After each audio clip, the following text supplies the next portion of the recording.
There's scenes here at Perry Park. Chris Lynn has taken the wild thing and sent him. Oh, Bateman!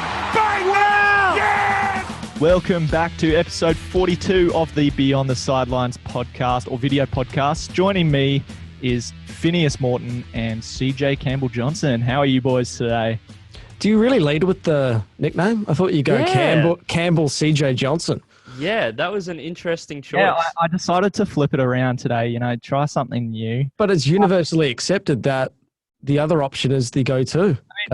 We're at episode 42. I think we've got to do something different to keep the new content coming in. Well, you thought we'd figured it out by this stage. We've been doing this for 42 weeks. You'd hope so, Campbell, but let's face it, that's clearly not the case, pal. Clearly not. Clearly not. Let's face it, my ego is absolutely soaring. We are at the heights of what it is to be famous.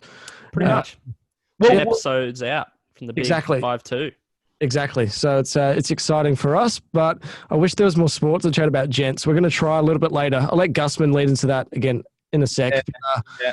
We'll make do. We're making do. It's all about quarantine. It's all about, adjusting to the times. But exactly. And speaking of quarantine, it all seems like it's coming to an end slowly. We seem to be getting more freedom now. Pubs apparently opening on the weekends, which will be interesting. Boys, what else has been going on in the week that was? I heard talk about a restaurant. What's going on? The restaurant. We will discuss that. Gusman, now I was out with CJ the other day because we were editing some stuff, and then we thought, okay, CJ was craving some ramen, right? So let's go cure that hunger. And we actually ended up getting katsu curry, but basically once we got the curry, where do you sit? Now, this is very much first world problems and a sign of the times really, Gusman, but with all restaurants not allowing seating, it's a really problematic ideal when you don't really want to take it home. Like you really just want to tuck in right there and then, but you can't. Yeah, I guess you got to lean up against a wall or something and get used to eating in the car. Well, when I'm eating my dinner, Gusman, I don't really feel like a wall sit. That's not really my go-to. So they don't really go hand in hand, but we may do. We end up going back to mine and watching some in-betweeners. Now, I want to touch on this quickly. Now, it might just be one of the best episodes of TV, period. The in-betweeners. Yeah, I'd say so. Season 2, episode 1, The Field Trip. That is just 20-odd minutes of straight-up hilarity and comedy. Just when you think it's reached its absolute climax, it just throws another spanner in the works. Yeah. It is this the whole way. It's outstanding. It really is. Like the boat at the end, punching the fish. Simon gets chucked into the water. I don't want to spoil too much. The flare up. It's things you don't really think of until the second it happens. It's really hard to explain. Fun filming that. Yeah, actually, I remember watching it.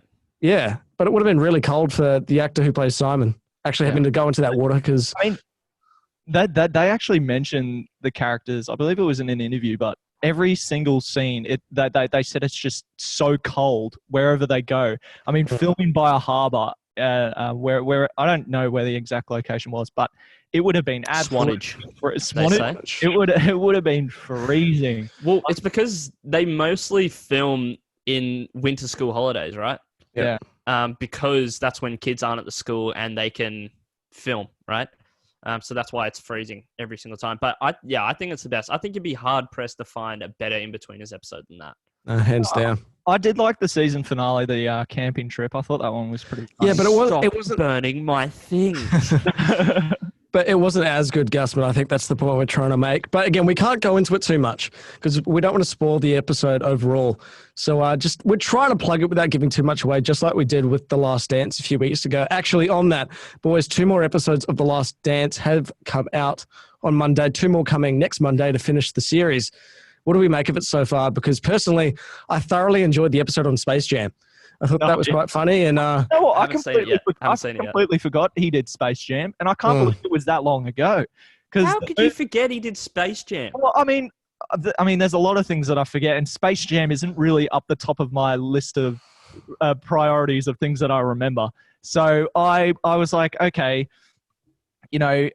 Space Jam. I liked the movie, and I didn't realize it came out when did it 97 or when? Yeah, because the start later, I thought. The start of Space. I thought it was a lot more recent. It would have been like 2000? No, like 98, 99, 2000? Yeah. Because the movie starts with him converting back from baseball, doesn't it? From memory? Playing for the Sox. Yeah, exactly. So I haven't seen it. 96. It would have been something around then. Anyway, that's another great movie. Another piece of content that you should go check out. But, watch our podcast first. Yeah, we could talk about movies and our favorite TV shows all day, but we'll get onto some sport here. Quick question. Yeah, Who would you rather play, the Monstars or the Detroit Pistons of the day? I think the Monstars, they're a lot less physical, mate. Yeah, So, I reckon, I would have been beaten up if I was playing against that Pistons side. They were the most physical, just, Okay, can you imagine Michael Jordan pitching this to like Muggsy Bogues You're and stealing Charles that. Barkley? You're stealing that. That's from From those two twin brothers who do that stand-up routine. Did they do it? I couldn't tell you their names. They're two Americans, and they're identical twins. And Still, it's a good point, though. They do exactly that. They're like, yeah, who are you guys versing? Monsters. Really? Like, it's like, no, it's absolutely fascinating. But Gusman, you said you'd get absolutely destroyed by that Pistons team. I think you get destroyed by any NBA team, hands down. Yeah, I think so. Let's not differentiate between the intensity. I'd have a good crack at it, but you can verse. Even me at my height, I'm slightly taller than you guys, and I'd not be up to these guys' waists. Unnecessary. Actually, no, because I went to Melbourne last year to watch the Team USA play the Boomers, and I got to see some of the Kuzma and some of the big names up close. And they are tall. Like, TV for basketball is really deceiving. I think it doesn't really do these guys justice. People who you think, oh yeah, he's short, maybe there is hope for me. And then you see them up close and they're like 6'3". And you're just like, wow. Because they look short on TV because they're standing next to blokes who are 7 foot. Anyway, sport. Let's talk about that. All right. We've been a bit sidetracked so far.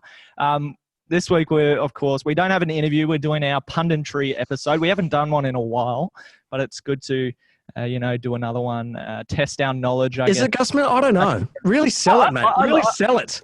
Yeah, I mean, I'm trying to sell it as best I can. I guess we're testing out. No, okay. We're armchair experts. That's what we do, and that's the title that's been bestowed on us, and it's part of our duty to bring part of that expertise to you, the listener, the faithful, Gusman. So you can paint the picture. Okay. Wow. That sounded a bit full on. Anyway, we did talk about, of course, our most favorite code hoppers with each league. So AFL to NRL to rugby union. Who was our favorite across these leagues? Who played? Guys like Carmichael Hunt. Don't give it away. Don't give too Israel much away. You guys will have to wait and see who we actually picked, but I'm just giving examples of particular code hoppers. Some of the great. Stop giving away examples. Let's just get into it. Yeah, well, okay, we'll get into it. You'll be able to see who we picked right now. All right, now is the time where we get to choose our favorite code jumper between all the different leagues in Australia. We're focusing mainly on Australia. We know about all the guys who have gone over to the NFL and stuff like that, but we'll just focus on Australian leagues here.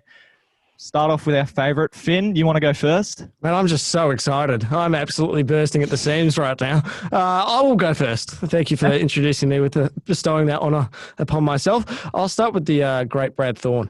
Of course, the Union Go League gone Union convert, man, he's just absolutely fantastic. I think to accomplish so much, both in a Kangaroos jumper for Australian Rugby League, but also the All Blacks jumper and Rugby Union, and transition between the two quite seamlessly. I think that's bloody impressive, if we're being honest, especially, I think, as a forward. I know he grew up playing Union and that type of thing, but, they're two very different sports. I think playing in the second row in league, you're more akin to a back in Rugby Union, I'd say. So it's quite fascinating, gents. Bledisloe champion, Rugby World Cup champion, Rugby World Cup and the Rugby League World Cup finalist with the Kangaroos in 2008. This bloke, he's done it all. NPC titles, I think, ITM Cup, Mitre 10 Cup, that's what I mean. Super Rugby titles, obviously coaching the Reds now. Man, I think 200 games for the Broncos, I think. Yeah. He played State of Origin at one point, didn't he?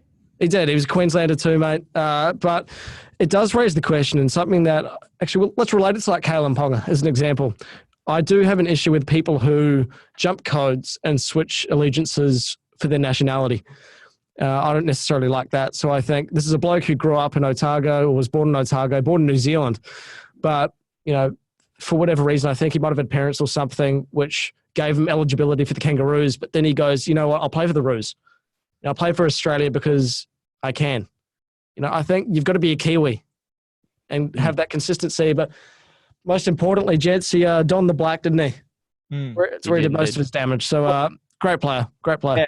Well, they're a good player when they become a coach in the sport that they played. I mean, you look around a lot. I don't think so. I don't think so. I think sometimes some of the not as great players actually become better coaches. Yeah, Jose, Jürgen Klopp, I just think Steve Hansen.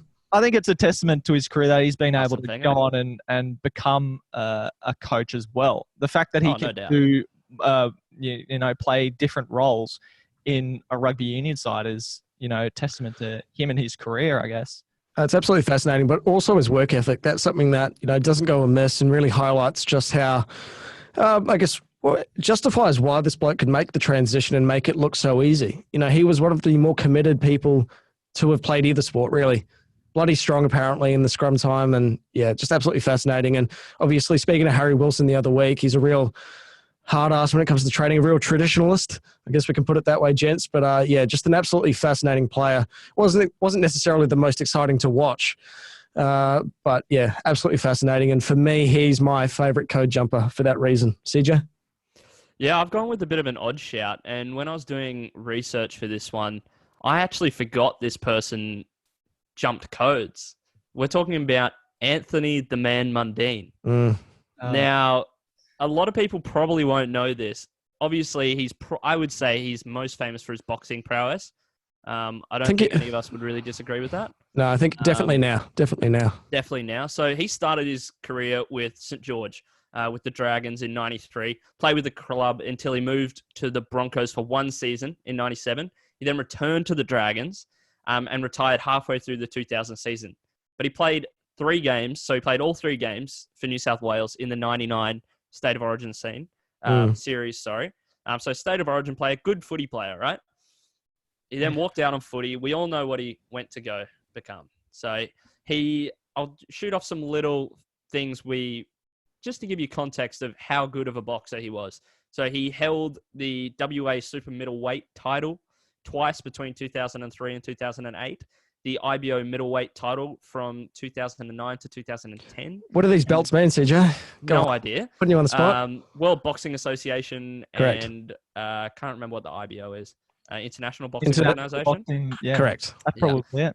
Interim super welterweight from 2011 to 2012. So he's held the belts. He was handy. He was handy in the ring, mate. He could hold his own. And that's something that I think people tend to forget, especially, I think, casting our minds back only a few years ago. People tend to go, Anthony Mundine got knocked out by Jeff Horn in 40 seconds, and people forget, they focus on that and really go, he's an Australian boxer. Australian boxers don't tend to do much. But he was bloody impressive, mate. But I think what's more fascinating is the fact that he thinks his rugby league career could have been all that if he's...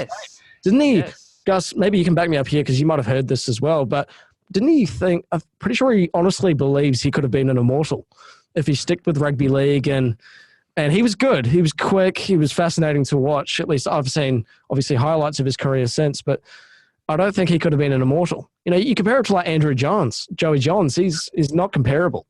He's never, as an outside back, he's not going to... He's a 5'8". Oh, sorry, 5'8". He's not going to... he was good. He's not going to compare to the guys like Andrew Johns and Peter Sterling.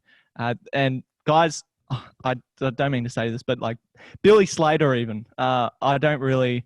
he's not my favourite player, but these guys sort of revolutionised the game of rugby league in their positions. And I didn't see that with Anthony Mundine. He was a good player, no doubt. But to say that he could make it as an immortal, I think that's it's a bit ridiculous. Like he was a good player, and it's quite impressive to have what was 7 seasons in the NRL. That's impressive on its own. But to then be the Australian who's generated the most pay-per-view money ever in boxing, it's pretty impressive to me. And it's not, I'd say it's definitely harder to go from rugby league to boxing rather than in between codes, between rugby union and rugby league. That's a much easier fit, I'd say, than to go to boxing. Well, it's very different. Not uncommon now, mate, but you could almost argue that Anthony Mundine revolutionised that change in a sense that we're seeing a lot of leagueies, mainly post-career, to be fair, transition to, donning the gloves and stepping inside the ring. Obviously, Paul Gallen, Justin Hodges, who else? SBW. Barry Hall and SBW. Yeah. There's all these guys, man, and Mundine arguably led the way. He made it look easy. Hopper Wada, it's fascinating. But this guy, you only have to listen to one of his press conferences to really understand just why he puts bums on seats and why people pay money to watch his fights. He's a character. His character, mate, but you could almost argue that his press conferences can be more entertaining than the fights themselves because he's just an absolute loose cannon. Well, he's an athlete. I mean, we see it a lot of the time, and that's what we're talking about here. All these code jumpers, how great athletes they are. They're not just good at the sport, that they've played their whole life. They can, rock up and perform at the highest level in a completely different sport. Boxing is completely different to rugby league. You have to train in a completely different way. I mean, it's a lot more strength-based training for boxing, which, I mean, a 5'8". You reckon? A lot more strength-based for boxing. Cardio. Well, definitely cardio, mate. Definitely working on strength. I mean, you are, but I mean, I think rugby and league as well, footy, if you want to go there as well, they're doing at least 2 gym sessions a week, whereas in boxing, it's a lot more road running, 5, 10Ks a week, technique training, jumping on the bag, jumping on the mitts. It's all I'm saying is he was a 5'8" in rugby league. He was a half. Halves aren't the biggest guys. They're not the strongest guys. Generally seen as pretty boys a lot of the time. Yeah, and to go and play or to go and box at the highest level is, guys, testament to how much of an athlete he is. Now, I don't watch the show on the regular, but a few years ago, I found myself watching I'm a Celebrity after the Big Bash, around those times, and Mundine was on it. And you see a completely different side to the bloke. 100%. Unfortunately, part of being a boxer and part of generating that interest is, as you said, Campbell, your character. Basically building a persona that is seemingly true, but isn't necessarily the case. And on I'm a Celebrity, when he wasn't trying so hard to, be the man, as they call him, and put buns on seats. And put buns on seats. That's a big part of Conor McGregor, right? That's what I mean, mate. It's all about, it's a showman. Muhammad Ali, arguably, he was a perfect example of just how important that was, But yeah, like Mundine and I'm a Celebrity, you saw a different side to him, and he comes across as a really good bloke. But then, a few weeks later, after coming out of the jungle, he steps back in the ring or starts training again, starts rattling his mouth off again, and once again you forget about all that. But is he out of retirement again, CJ? Because he's 44 now. But he went into retirement after the Horn fight, then came out, fought at Seabus last year, early this year, and I think, did he win or lose? I think he lost. He lost. Never say never. But anyway, that's the man, Mundine. Gusman.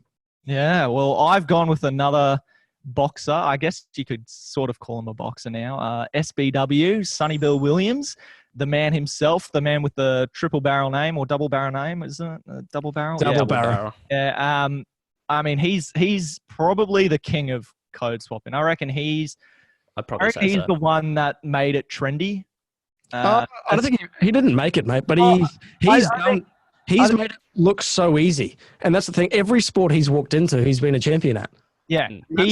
Of course, he started off his career 18 years of age at the Bulldogs. He was the youngest ever player to make a grand final. Premiership winner. Youngest ever player to represent the Kiwis as well. He had this career. He got injured a few times, but he was able to come back.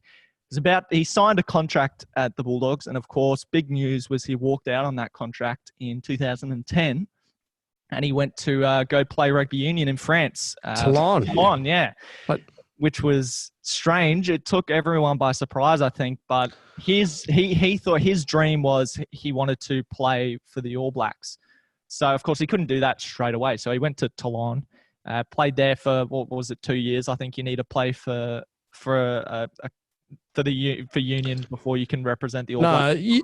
To represent the All Blacks, the All Blacks, you have to play a season of. You have to have a contract with New Zealand Rugby Union. So it wasn't required for him to go to Toulon first or anything like that. But I think it was just part of him smoothing that transition, Gusman. But yeah, you also look a bit dodgy if you go straight from middle of your contract from Canterbury to, say, Highlanders or something like that, or Crusaders. It wouldn't necessarily matter, I don't think. But I think it helps with the fans if you go play in France. Yeah, he might have a hiatus. Yeah. He might have done it to get out of the limelight, I guess, to get away from everything. And I doubt, I believe Toulon would have paid him. They paid him a lot of money, mate. Toulon, especially back then, they were very much the Real Madrid of rugby union. They had every top player on their books, and you were absolutely swimming in cash. It's still very much the same, but he was paid handsomely. Let's put it that way. Then he went on to play in New Zealand, of course, for the Crusaders, the Chiefs, and the Blues. He won a Super Rugby title with Chiefs, and he's one of 2015, 14. Yeah, he's 14. 14. He's one of 4 13. people who have won both an NRL premiership and a Super Rugby premiership, which is also very interesting. Wait, what year was it? Because now it's playing with my head. It was 2013 with the Chiefs, right? It was 2012. 2012, he won with the Chiefs, and that's going to annoy me. Yeah, he might embarrass myself on social media forever. Well, he might have won more than one. I'm not too sure. I don't think he did. The Chiefs were pretty solid back then. The Chiefs did win back-to-back titles. Yeah, he might have won more than one. Anyway, he also had 58 caps for the All Blacks, so he made it into that All Blacks side. He was an integral part of that All Blacks side in 12 Cups in you think? 2015. You think? When they, but it's the guy won 2 World Cups. But besides, I'll just say this: it's iconic. In the Super Rugby final, I think he scored the last try of the match, or he scored a game-changing try. And I remember him running into the crowd and embracing the fans. I think that's pretty cool. But in 2011, he won the World Cup with the All Blacks, and he was very much the bench guy. He came on as a winger at times, but mainly it was like Nonu and Sonny Bill, 2 very big and similar players in many aspects, subbing for one another. Sonny Bill is one of the best impact players you can get. When he comes on, he can change your game so quickly. His offload is the most dangerous offload I've ever seen from a player in any codes. Absolutely. Made in rugby league, right, Gusman? That's what you're going to say? Oh, yeah, definitely. Yeah, I mean, his offloading in rugby league was revolutionary. No, of course. Played sevens as well. Sevens, yeah, Olympian. He played in Olympic Games as well for New Zealand. But he got injured. He got injured. Remember, if you cast your mind back, gents. I think it was the first day he tore his Achilles. So good night, Irene. New Zealand slumped to, I want to say, a 7th. It was 5th, 6th, or 7th place finished. Very disappointing. But the fact that he was able to go to an Olympics in the first place is But he's at his best club. He's at his best club now, boys. We can all agree with that. Well, he Toronto also, Wolfpack. Yeah, he is at the Toronto Wolfpack. But before that, he decided to do a little bit of boxing. He's been boxing since 2012. And I believe he's still doing it. It says he's inactive right now. Yeah, but he was not until 2015. He's won 7 bouts. Again, 4 KOs, I think. Mate, if we're going to believe the top-end journalistic levels of Fox Sports, apparently he's set to fight Mike Tyson in the coming times. That's a joke too. That's an absolute joke. I mean, I'd love to see that, but it's not going to happen. Mike Tyson does look mean though. Holy shit. Oh yeah. But I mean, after that, of course, he went to the Roosters. This is why I like him so much. He came to the Roosters in 2013. The Roosters were a very bad side. They were terrible in 2011, 2012. He came in 2013 along with James Maloney and Robert. How am I forgetting? Jennings. Forgot his first name. Michael Jennings. And they changed that side, and his impact is still present in that Roosters side today. The fact that how they are so how they've won so many premierships is pretty much down to Sonny Bill coming to the club and revamping it almost. I think it was a culture shift, mate. I don't think it was Sonny Bill necessarily. I think Sonny Bill, the signing of Sonny Bill was a big catalyst for change for the Roosters. It definitely, 100% was, because the Roosters were all right in the mid 2000s, and then we were terrible. And Sonny Bill came, and everything changed. And I mean, back premierships. It's a great time to be a Roosters fan right now. So. Something like that, CJ. Well, let's see if he can have a similar impact on the Toronto Wolfpack, of course, where he is at the moment, playing rugby league for the Canadian team in their first season in England, well, Europe's top flight of rugby league, the Super League. But, gents, let's move on to something a bit more, I guess, mysterious, something a bit more opinionated, well, even more so. And let's talk about some of the people who we want to see switch codes. Gusman, why don't we reverse the order, mate? Why don't you kick us off? Okay, yeah. No, I thought I would go with Kalen Ponga. You mentioned him before. I thought Kalen Ponga, I'd like to see him play for the All Blacks. I know you don't agree with this, Finn, but I definitely see it as a possibility. And I would, if it's his dream, then, what's really going to stop him? Let's make this very clear. Playing for your country it's a luxury. And I don't think you should have the flexibility to go, in that sport I'm this, in that sport I'm that. I think you're either a Kiwi when it comes to your sporting allegiance or you're not. He's made, if he doesn't think New Zealand rugby league's good enough, then sweet, neither is rugby union. Because it's not about the level or the standard that they perform at. It's the honour to play for your country. So if he does switch the union, play for the Wallabies because, mate, you've made your choice. Hey, we'll take him. We'll take him. Mate, honestly, we'll take him. And I think it'd be the worst thing. I will, in his defence, I will say, in rugby league, the flexibility regarding playing state of origin and not playing for Australia maybe forced his hand a little bit. Yeah. But that being said, it's part of it. It's part of it. And again, play for New Zealand or don't. So anyway, sorry, Gusman. Sorry. No, all I'm saying is I definitely would like to see him have a shot at union. I mean, I'd love him to stay in rugby league his whole career. But obviously, if it's his dream to play rugby union, he's going to do it. I don't think... Sign him up, Queensland Reds. I don't think there's anything I can say or anyone else will say to stop him from doing that. And I'd like to see him play for the Wallabies, but clearly if he's gonna play union, he's gonna play for the All Blacks, and I think he'll make it. Can you imagine that future Reds team if he played for the Reds? He won't go to the Reds, mate. He'd go to the Chiefs. No, yeah, for sure. If he wants to play for New Zealand, he'll go to the Chiefs. But he's only going to switch codes if he can play for the All Blacks. Yes. To be honest, that's my opinion. Well, do you think he'd make it? No. I think you look at the talent New Zealand has, and we spoke about this ages ago. It would have been 2.5 months ago now, surely. His Newcastle Knights contract is set to be given. Well, it's going to give him the option to pursue rugby in 2023 if he wants to. 1 year is not enough time for you to play Super Rugby, familiarise yourself with the sport once again, and then play for the best team in the world. Yeah, it's not realistic. And you also look at the talent in his position, which is likely going to be fullback. Damien McKenzie, Geordie Barrett, Will Jordan. Shall I go on? And these are Bowden Barrett. If you want to go down that route too, there are a lot of people who have been playing for the All Blacks for at that point 4 years, committed to the 4-year Rugby World Cup cycle. Now, the All Blacks are very big on loyalty, and I don't think they're going to go, you know what? Sorry, mate, you played for 3 years, but hey, this guy. He's going to put bums on seats. I don't know. This isn't about the All Blacks. So let's not go there, Gus, because I ramble. Look, I mean, it's my belief. I definitely reckon he can make it. I definitely think he's got the potential to make it. And, I mean, I'd love to see him play in Union, preferably league, but he can have a go at Union and come back. I definitely see him playing for the All Blacks in the future. The issue with staying with rugby league, though, and Gus, I think you do have to admit this too, mate, is there's a lower ceiling in that you can do it all a lot quicker. You know what I mean? Because there aren't as many competitions around the world. International rugby league doesn't mean as much.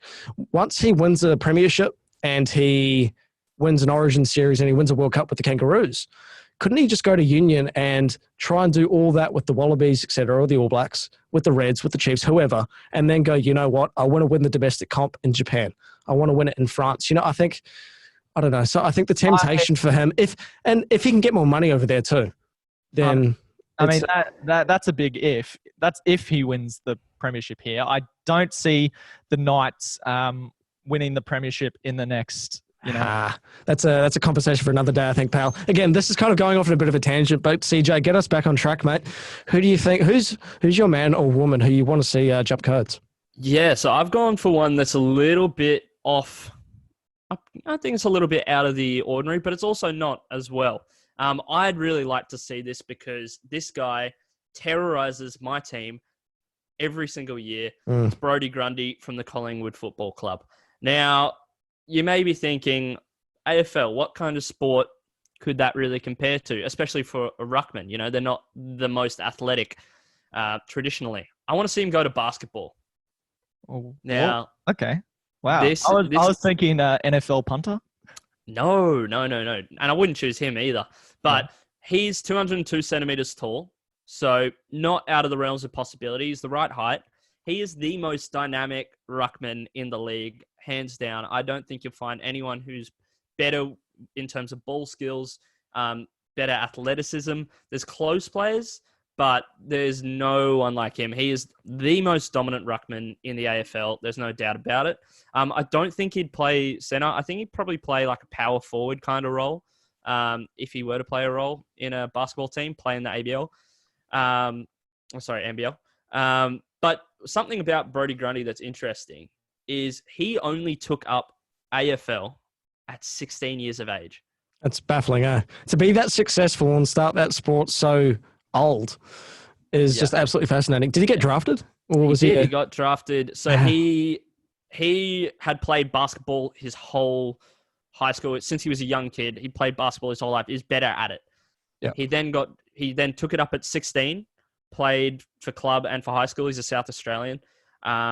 And so then he played, I think 1 year in the SAMFL and then got drafted straight when he was like 18 or 19.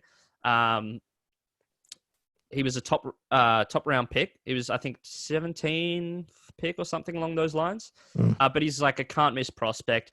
A similar comparison was to this draft, Luke Jackson.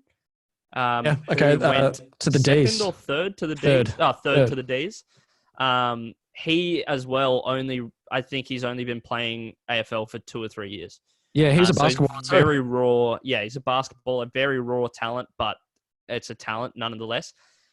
I like this because there was a man back in the 90s and early 2000s, Dean Brogan. You probably haven't heard of him. Household name. South Australian as well. Yeah, household name. He won an NBL championship with the Adelaide 36ers. He then went to Switch Codes and played for Port Adelaide and won the premiership in 2004. So he's won championships in both. And I can see Brodie Grundy absolutely killing the NBL if he wanted to. The thing is, would Brodie Grundy bother going to the NBL at all? I mean, when you think about money that the AFL brings in and how much he's paid in the AFL, and you compare it to the NBL, which is not as big a sport in Australia. Yeah. No, there's no doubt about that. But you also consider, didn't he just sign a 7-year contract? Yeah, he did. He's 24, 26, maybe.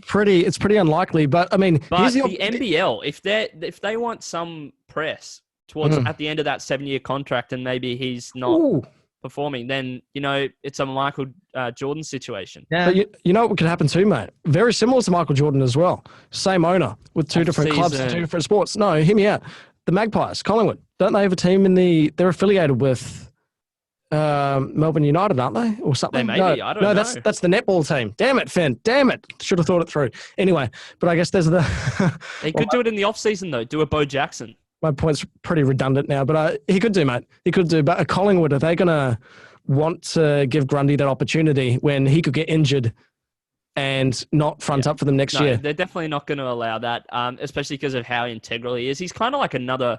I know he is a midfielder, but he's almost like another ruck rover. Like, he's so dynamic. Champion Data actually had him in the top 10 contested possessions in 2018. So that's pretty incredible for a ruckman. And yeah, he's probably simultaneously one of my favorite players and one of my most hated players as well, Yeah. because he just destroys the Dogs every single year. Mate, you love to watch him, but not when he's playing your team. No, you don't. Look, the only way I think this is happening is in the twilight of his career after the 7-year contract. I don't think these have to be plausible, because it's someone I want to see do it. Okay. Doesn't mean it will have to happen. I don't think it will happen, but I think it'd be really fun and really interesting if it did. Okay. Yeah, no, that's fair enough. It'd be awesome to see. I'd love to see how he treats how good he is on the basketball court. Mate, could we see him maybe train with Melbourne United during the off season? You know, because that could be possible. I don't think the Pies would be willing to let him kit up for Melbourne, but even just to see him train with them and maybe, you know, see if he's up to the standard that way, that could be quite interesting. And that's a lot more plausible too. Yeah. So. I mean, another one you could say is Usain Bolt. Yeah. I mean, he's tried. He's played for Central Coast. Is he a drug cheat? Scored a goal, so Scored two. Trained with Dortmund. better than me. So Yeah. Is he a drug cheat? I don't think so. Mm. I don't know. Okay. Not for me to say. Not for me to decide. wasn't his opponent, was it Justin Gatlin or whatever? Wasn't he a drug? Don't know. So I know it was an American runner. The American, I think, was it Tyson Gay or something like that? Yeah. I thought he was I Jamaican. thought he was Jamaican. Yeah. I thought it was an American runner. Yeah, Tyson Gay. I think he was done for performance enhancing drugs, and then he kitted up at the 2016 Rio Olympics. I think Oh, that's off the top of my head. So don't at me, Yeah. faithful. Well, Finny, let's get into who you would like to see switch codes. How are you going to get inventive with this one? Well, it's pretty simple. I've actually got a couple, CJ. So Nice. Let's roll them out. If you don't mind, I'll just start with Neymar Jr. He's been an Olympian before. Let's see it again. Diving. Nice. I like it. That's comedy. Just brush over it. Quick, number 2, Floyd Mayweather. Big mouth. Step in the octagon. MMA. I reckon debating. Yeah, that could be good too, actually. Get him debating. And number 3, household name, Ronnie O'Sullivan, the snooker player from the UK. I want to see him take up curling. Take up darts, mate. He could do darts, mate. Basically, he's got the accuracy and the precision to be a absolute genius, god, and legend, and absolutely anything and everything he tries, CJ. So I say, Ronnie, if you're listening to this, mate, which I bloody hope you are, just broaden your horizons a bit and take up another code. Actually, you mentioned curling. I don't know if you know. Oh, what's his name? He used to play for the Minnesota Vikings. He has the tied sack record in the NFL. He's had a mullet. Jared Allen. Jared Allen used to play for the Minnesota Vikings and the Kansas City Chiefs. He has a professional curling team now. Jeez. So you mentioned curling. Jeez, you never know. But no, Ronnie O'Sullivan, I will just say this. He's actually a very good snooker player. I don't know a lot about snooker, but I know about Ronnie. He's quite good. Now, maybe some serious suggestions, gents. Quade Cooper, he marveled over the idea a few weeks ago, or commented on it, rather, going to rugby league. Even if it's just a short-term contract, I'd like to see it. I don't necessarily think he'd light up the world, especially not now, but he was headhunted back in 2011, I want to say, when the Reds were successful by I think it was the Doggies and Eels, wasn't it, Gusman? Yeah. I heard he did a training session against the Roosters, the Reds, of course, because Michael Checker, when he was in charge, Michael Checker and Trent Robinson, they're good mates. So the Reds would do training sessions. I think it might have been the Wallabies. It's the Wallabies. Wallabies doing training sessions opposing the Roosters. And apparently Quade Cooper would just tear up. He was just unbelievable. So maybe there's still a little bit of, maybe some NRL clubs are still going, okay, we could get this guy in, maybe do like a Benji Marshall sort of comeback. I was genuinely about to say that. He's very Benji Marshall-esque in my opinion. Like, I've always kind of seen him as kind of a league player in a way, like just because of his footwork. I'd say his footwork's probably the most, I guess, iconic and most best facet of his game, I'd say. Look, it'd be interesting to see, mate. It'd put bums on seats, that's for sure. But I think clubs would have to weigh up when you're signing a playmaker, how much of a gimmick is this versus is this going to guide us to success? Because if it's not going to, worth a punt isn't the type of mindset that clubs who are maybe pushing the envelope a little bit, such as, you want to say Sharkies, Tigers, even the Raiders in a sense, is worth a punt enough for you to sign a playmaker on what you would expect to be a reasonable contract when he might not be up to it. I think Gold Coast. I reckon Gold Coast. I think Gold Coast could, to be honest. I reckon it's one of those ones where he's a Queensland. He's made his name in Queensland. No, I think he's a Queensland player. But I think he would suit one of those teams that have nothing to lose, really. Exactly. But I think, look, maybe worth a punt is the right idea for just the Gold Coast Titans, no other club. I don't think any other club could really afford it. The Titans, mate, they're doom and gloom. We've said this so many times before. Same with the Suns. They are both in situations where if they don't start delivering something, then they will be nothing. So I don't got the space.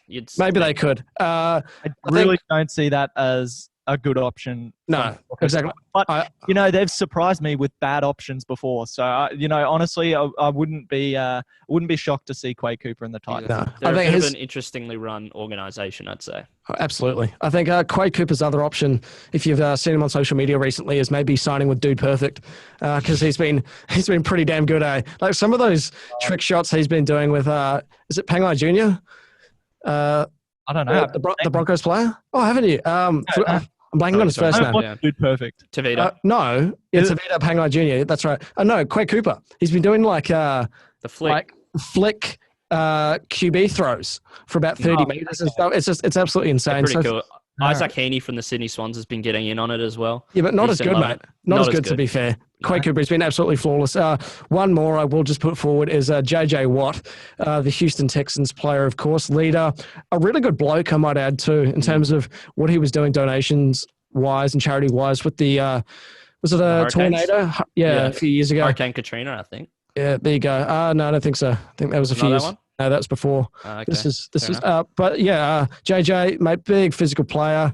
I think if you could teach him some of the rules of rugby union, then you've got a real powerhouse because he's quick too. Just kings and queens. Just feed him the ball. Seriously, let him run. Seriously. You don't need to teach him how to ruck, or anything. Just run, son, run. He'd be good at league. He'd be good at league, actually. Yes, actually. I think he'd be. It's. I only say that because it's 4 Watt brothers, aren't there? I can think of 2. There's 3 in the NFL. Is it TJ? There's TJ who plays for the Steelers. Yeah. And there's one that plays for the Chargers. Yeah. He's a fullback, so he's completely useless, basically. Yeah. There you go. So I think we should maybe put this on our socials and see who people think the best option is from our both wannabes and who the best code hopper of all time has been. You mentioned one as well. Finn and I were talking about this before. Gus, tell us what you think. Yeah. Adebayo Akinfenwa. Now, if you don't know this guy, defensive tackle. Faithful, if you don't know this guy, he is a striker for Wimbledon FC.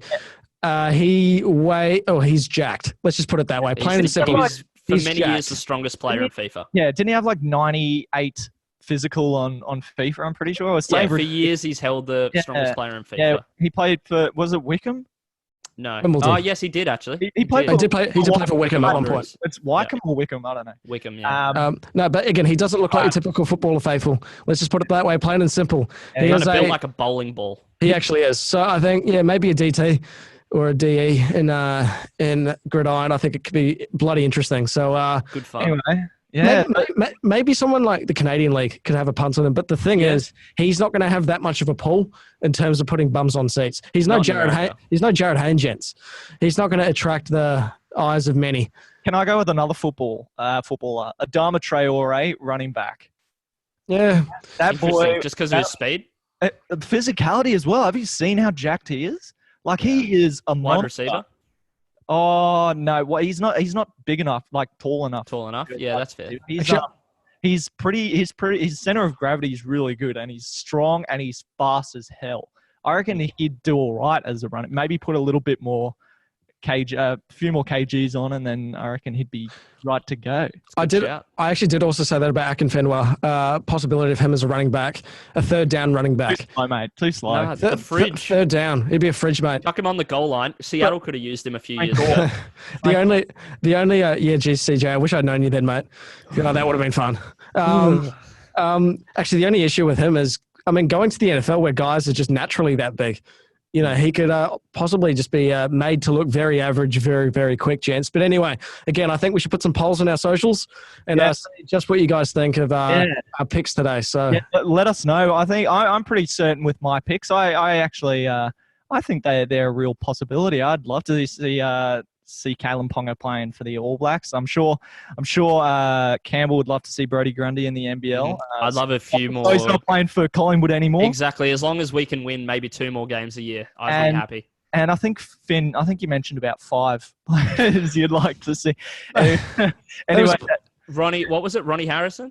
Yeah. Ronnie O'Sullivan, mate. Household name. My bad. Yeah. If you see him in the curling scene. The precision of the man is simply unmatched. He's got the deft touch, the finesse that you really like to see in professional curling. I didn't believe in gold until I saw him, mate. Let's put it that way. Anyway, nice. Those were our favourite code jumpers. Our who we think might also code jump in the future. Let us know on social media, mainly Instagram. We're big fans of Instagram, so let us know what you think about our choices and what maybe you might suggest instead. From all of us, I reckon that's a wrap today. I think we've talked our mouths off today. It's been a busy one, a lot of content, a lot of stuff to talk about. If you haven't checked us out on social media, Instagram is @_Beyond the Sidelines_, Facebook @Beyond the Sidelines, and check us out on YouTube as well. We've got it. It's a video podcast, of course, so you can see our faces on YouTube and also Facebook. So go visit us there. Share the episode. We'd love your friends to see it as well, because it gets more listens for us. It grows our sort of brand as well. So that'd be great. Anything else from you boys? No, man. I think the pubs to open. Yeah, jeez. Exactly. Tall glass of gold, thanks, barman. Yeah. I might actually enjoy gold. Gold's good. Gold. I couldn't say that. I've always loved gold. Maybe I might try a VB if I'm that desperate. Vomit bomb. Yeah, exactly. Anyway, actually, I want to say this, Gusman. Just exciting week in rugby next week. Hopefully, Super Rugby Australia gets announced. We don't know if this is true or not, but hopefully that's imminent. Apparently, the rumour is the four Australian East Coast Super Rugby franchises, as well as the Western Force and the Sunwolves, apparently, are set to form the Australian Super Rugby competition. So keep an eye out for that. Also, 2 weeks until the NRL starts, so that's building up nicely. We got the Tamworth Warriors training hard, which is good to see. And the AFL are looking to start in June as well, so we might have all our sports back. They've been allowed to train again as well, and the Albury Storm have been allowed to go back to Melbourne. Yeah, be original, mate. Yeah. Go on. No one likes a copycat. Right. Anyway, just showing another example, pal. Hey, mate, where's that smile of yours? Come on, CJ. No, we're all good, mate. We're just having bands. Okay. All right, boys. I reckon we'll cut it off there. Enjoy the rest of your week, and we'll see you next week, everyone who's listening. So see you then. Be faithful. Boy.